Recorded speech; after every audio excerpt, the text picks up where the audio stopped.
Welcome back. Let's go across to Tamanna now. There are some political developments. She'll take us through that. Tamanna, take it over. Big day for politics in India and Maharashtra politics. NCP chief Sharad Pawar has just announced that he is stepping down as national president of the NCP. This is a party he has formed in 1999. This is a veteran politician we're talking about. He was the chief minister of Maharashtra for the first time 45 years ago, has held very important positions in union government and is the biggest mover and shaker in Maharashtra politics. He has announced he is stepping down in a function where there were NCP workers a short while ago saying there is a time when everyone has to stop. I am going to be stepping down as NCP president from today. Sharad Pawar is 82 years, but the timing of his stepping down becomes very, very crucial when things are very fluid in Maharashtra politics. And we are just months ahead of the next big general election. I'm going across now to Tejas Mehta, political analyst, to get a better sense of the impact and import of Sharad Pawar stepping down. Tejas, great to speak with you today. This is the biggest break one can think of. And do you see it in connection with recent rumors and speculation that Ajit Pawar is waiting to break ranks with the Mahavikas Aghadi and join up with the BJP?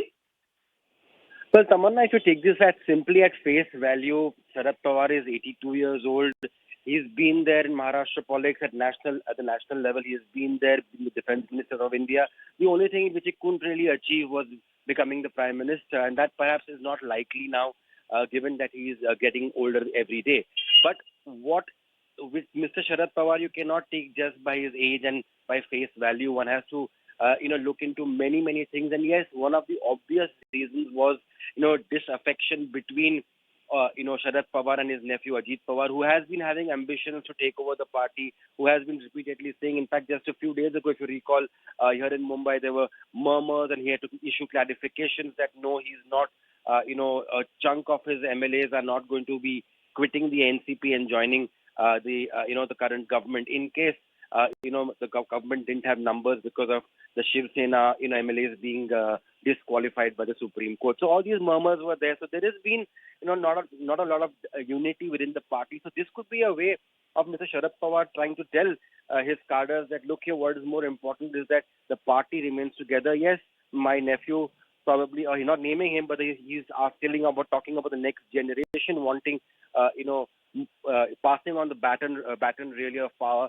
So I think he's trying to assuage Ajit Pawar somewhere, but trying to at the same time, keep his flock together, keep the party together. Because even Ajit Pawar knows that without Sharad Pawar, the NCP doesn't have a great fortune. So we don't know if Sharad Pawar continues to play the remote control, because he does mention that he's going to remain in public life in a statement which he has released.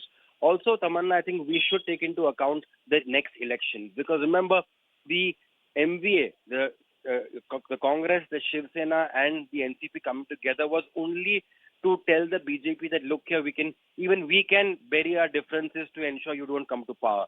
And that also has its own complications, because forming that alliance was easy, but at the end of the day, now going back to the people and trying to get seek the mandate once again for the state elections and for the assembly elections, for the Lok Sabha elections, is another task altogether. And there are many factions within certainly the Shiv Sena and also the NCP who are saying this is not possible, we cannot go back to the people. So is it possibly a way of trying to move out of the MVA? There could be many factors, but certainly, as you said, this is going to have a huge impact in Maharashtra politics, because at the end of the day, I mean, if there is a senior opposition leader in the country who is looked up by everybody, including the opposition, the government and the opposition, it is only Mr. Sharad Pawar.